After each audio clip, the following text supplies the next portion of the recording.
People and their noise toys and their efforts to make weird and obnoxious noises on the radio.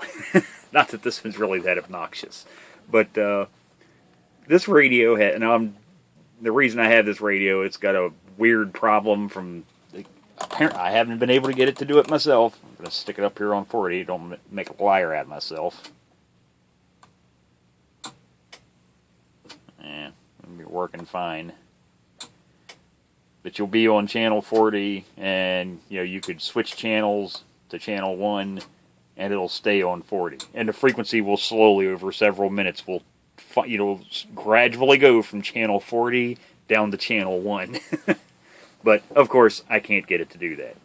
But, I don't know if the VCO mixer circuit, what the problem is. But, so I want to go in and make sure it's all factory for original. Well, someone added a noise toy, and they didn't add a module. It's not a little board, nothing like that. Actually, what you see sticking up right there is the modification that they did. And it's nothing more than an electrolytic capacitor and a resistor down here on this side, inside a piece of heat shrink tubing in series. Bodged on the bottom of the circuit board. And now these radios do not have, they came from the factory, but the clarifier is unlocked, so transmit and receive frequency is the same. Now normally, when you key the radio, now I currently have it hooked up to, well, not actually a microphone, just my foot switch, but when you key the radio or go into transmit, this shouldn't change. Especially in this radio, because there is no transmit adjustment. So VR21 and most other Ranger radios, there would be a VR right on the other side, on the board right here.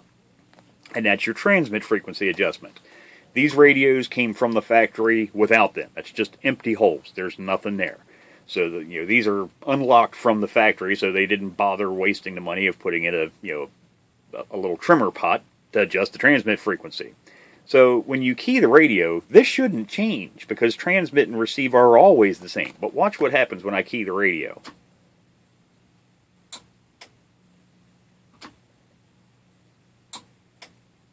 You can see when I switch to transmit, it actually goes up in frequency and then comes back down. And then when I unkey the radio, it goes down in frequency and it comes back up.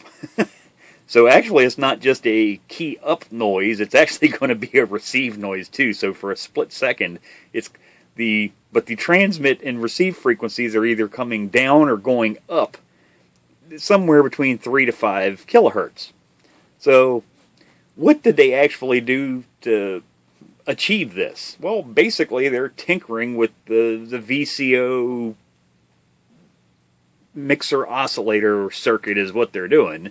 So, let's see what it actually sounds like. So, okay, radio's turned on. I don't know how well this is going to show up because you have to realize this radio's sitting on the bench, and every other radio that's going to be anywhere close to this thing, it's a lot of times it's hard to listen to a radio even in the same room because it's so close.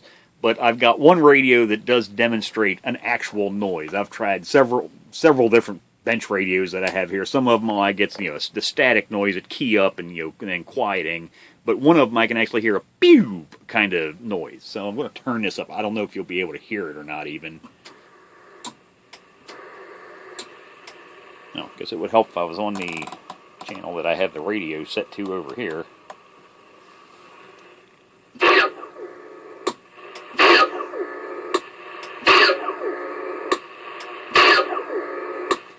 Now, I'm not talking about that static crash. Of course, that's going to be just keying the microphone. Like I say, radio's only 3 feet away from this radio or less. But there's a pew noise. There's an actual little bit of a noise there. And that's because the transmit frequency really quickly is changing. That's what that ramp you see there. It goes from 80 down to, or whatever the hell that was on. Yeah. 80 down to 75. And then actually, like I say, when it goes into receive, it goes down to about 70. It slides down to 70 and slides back up to 75. There's actually a 7 there. But, yeah, really, really weird modification. So what did they do to actually implement that? So where they tied these two, this electrolytic capacitor and resistor, into is IC10, which is it's a combination oscillator mixer. So it's the offset oscillator, and it runs the 14.01 megahertz in this chassis. This is a 3600. What the hell are they? 15C, something like that. It's the same as pretty much all the other 3600 series chassis.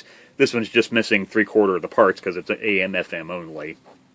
But in any case, and then the IC10 has the VCO signals obtained off of pin 8 of IC10. So if we look at this, oh, and by the way, if I unsoldered that leg, if I lift it up like that, yep, if we can go back down here and look, with that leg now lifted, right there, you can see it's disconnected now. When I key the radio, it does what it's supposed to do. No change. The frequency does not go up or down. But what did they actually do to accomplish that?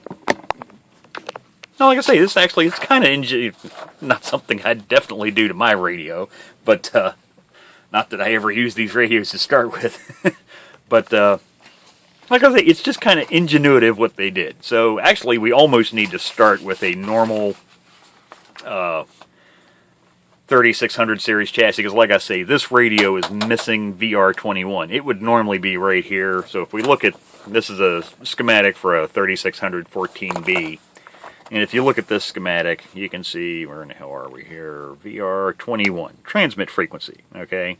It's normally where the transmit frequency adjustment would be. And you can follow that over on the one side, comes over to the clarifier, and then, but the main thing to look at here is where it attaches to this point here.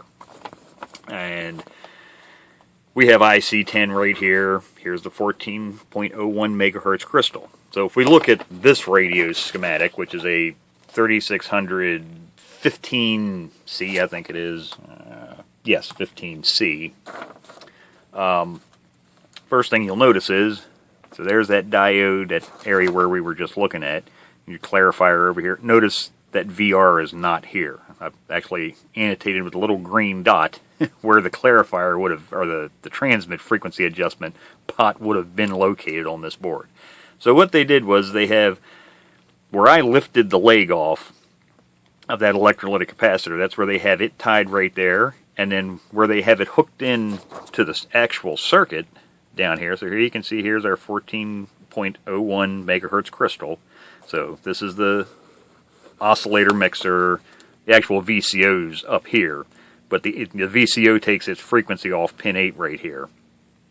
But this other green dot that I've added, so you can see right there at R134, at the junction of R134 and I got to look around the camera here, C330, if it comes back into focus. So yeah, that junction between R134 and C330, that's where then the leg of the resistor that's on the other, slide the radio back a little bit, there's, like I say, there's actually a resistor inside this heat shrink tubing, but that's where they actually tied it in.